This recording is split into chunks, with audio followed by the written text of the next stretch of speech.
Hey guys, Evan Orrick here, back in another video. Today we're going to be doing a review on the Raymundo 8-inch King Kong 1962 figure. Now I hear a lot of people call this figure Raymundo, YMSF. I'm pretty sure it's not Bandai, so I'm just going to call it Raymundo for the review. If I'm still wrong on that point, feel free to comment in the comment section below and tell me if I'm right or wrong. Trust me, I'd like to hear you guys out, and it'd also help me if I ever address it incorrectly again in the future. So so feel free to comment in the comment section below. Another point I'd like to make before I get in depth with the review is that this, I'm pretty sure, is going to be the last figure I have to review for my birthday haul. Again, I might have other figures to review in general, because I keep making that same mistake I have been making for months now, which is, guys, don't expect another review until I get more figures, and then a whole week later on Monday, boom, another review out, and I'm like, sorry guys, I forgot I had this figure to review. So I'm going to try my best not to make that same mistake, so I am not going to say right now that I have nothing else to review for a while until I get more figures, because I might be forgetting something right now that I review next Monday, so we'll see. But this is, as far as I'm concerned, the last figure, for at least for my birthday haul, that I have to review. So anyways, now that that's said out of the way, let's get really into this review. So the first thing I have to say about this figure, the first thing I like about this figure is the detail. The detail on this figure is really, really great. I'm going to explain why right now. I mean, you have to be on, I'm going to be honest here. A lot of the linear lines that make up this entire figure that are supposed to, I guess, be like furs and all that, it really, I mean, of course you don't have any fur-like texture, but you get the impression they're trying to make it like a fur-like, kaiju, which, Kong does have a kind of a fur overcoat. And I like how they have these skin creases. Skin creases, I love to see them on figures because they make it seem more up to detail and more realistic. Sorry, the camera's blurry over there for a second. But you can see the skin creases right here. They aren't just on the chest and on the stomach, though. You have some on the legs. Not really any on the feet, though. Maybe you have a few on the back. A lot of skin creases on the back. It's kind of a tongue twister. These creases up here. It makes it look more realistic. Facial detail is, I don't want to say it's so detailed, but it's detailed enough to be on point. So there's two ways you can critique a detail as a pro. You either critique it in the sense that there's an overabundance of detail, which actually is a good thing more so than a bad thing, or there's not enough detail, but at least the detail that's there is like the original design. So it's more so the second one in the case of this figure. The facial detail, I mean, you do have skin creases. I mean, on the forehead you have these lines there. You have the nose is actually really detailed now looking at it. So facial detail is really, really good. I think it's more important to say for this particular figure that it's more reminiscent of its original design. But again, detail on this figure is really, really good, especially on the hands here. Hands, feet, you name it. There's really good detail all around. So let's get on to the next thing I like about this figure.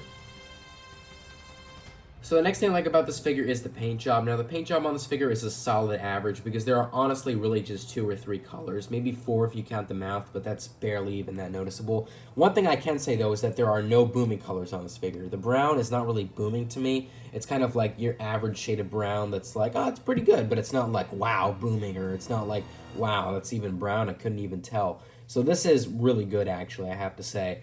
I mean, not really good. It's average. As I said, it's average. So you have the general brown color, which makes up, I'd like to say, 90% of the figure. And then you have the little bits of shaded brown for the arms and the chest, like right here.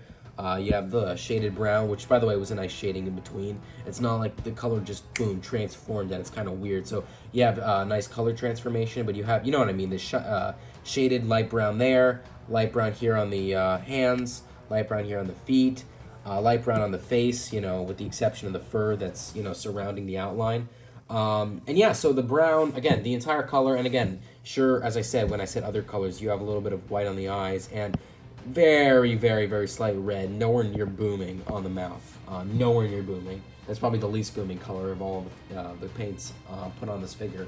So yeah, in general, that is the paint job on this figure. Let's get into the cons of this figure. Now, as I often do with my reviews, you might have saw that in my pro list of things, which was paint job and detail, you didn't see me list articulation as a pro, and that's because it's so slightly under average, but it's enough to make this a con. So I'm going to get the first nitpick out of the way, and that's where the articulation is.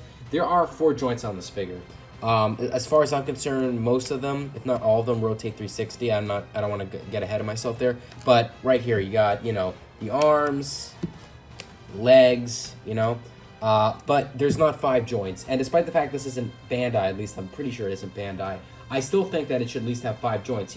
3 joints is like the average amount of articulated joints for like a Spark doll. In this case, there's like 4. And again, I say slightly under average because I usually say 5 is a good amount and there's 4. So again, it's a nitpick because, ooh, too bad, there's just 1 articulation point missing. But to be fair, that is enough to give it a nitpick. So again, it's going to be a very small nitpick. It's not going to change the rate much. But again, 4 joints instead of 5, they could have done more. If you want to know an example, the 5th joint, they could have added a waist articulation, but would have even been way better, which would have been easy, was head articulation. They could have had the head, look over to the side, look over to the other side, you know what I mean? Like boop, boop, kind of like a clock ticking. So they could have done that with the head, honestly. Maybe around the neck joint, well, somewhere, but around the head. And that would have been 5 joints, and that would have been average, and that would have been a pro, and it would have been fine. So that's one nitpick out of the way. I did say I believe there was one nitpick, but now thinking about it, there's kind of 2. The other nitpick is that with the legs, despite the fact they have articulation, they are very stiff. Very stiff. It's one of those figures where, like, you can move it, but you can't move it like a slow turnaround. It has to be like a rapid turnaround because of it being so stiff. It's rugged. You know what I mean? I hope you guys know what, like, articulation is when it's rugged. It's like a simple little tightly, slightly move and it's just boom, it's just switched over. It's not like a nice turnaround. It's kind of rugged and it's stiff. So that's another nitpick. And then the biggest nitpick of all, which I'm going to show you guys more in detail in the comparisons, is the fact that this figure is too tall. Now, it's 8 inches. To be fair, maybe it's slightly about to be 8 inches, but it's definitely over 7 inches. And seeing how Kong's supposed to be shorter than Godzilla in Godzilla vs. Kong in 1962, it's really off. The size comparison is just all off of this figure. And again, you can compare this to other Bandais too. It just looks too big.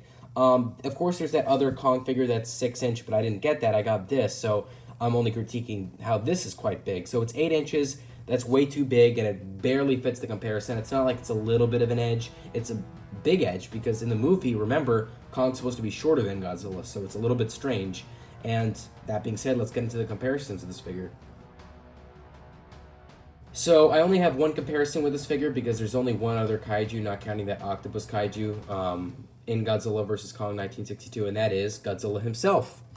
So this is what I mean by size comparisons. Look at that. Kong is supposed to be shorter than Godzilla, and look at the huge difference right here. It's like, this is where the finger is connected as to where Kong's head is, leveled above Godzilla's head. So yeah, this is the comparison with it. It's too big. And I don't know again, they have a different version of it where it's 6 inches, but in the case that it's 8 inches, it still should be size accurate, and it's not. And that's a big problem I have with it. So again, there's the difference in height and all that. You can pause it if you'd like. So that's what I meant by the size comparison. So going back to that original Khan, that's an example of it, and that's also just an overall comparison. However, my overall rate for this figure would be an 8.6 out of 10. Had there not been those nitpicks, I think it would be definitely 9 out of 10 or above 9 out of 10, but I can't do that. I still would recommend getting this figure. It is actually still very expensive, still very rare, but if you can find it for an affordable price you're able to get, I'd still recommend it. It is a nice figure to have. It'll make you complete your Godzilla vs. Kong 1962 figure collection because, it's another edition, and it's also rare and expensive, and it can, again, if you find it for an affordable price, doesn't always have to be expensive. If you find it for an affordable price, still would recommend you go get it. So yeah, 8.6 out of 10. I hope you enjoyed this review, guys. Like, comment, subscribe. See you guys later, and bye-bye.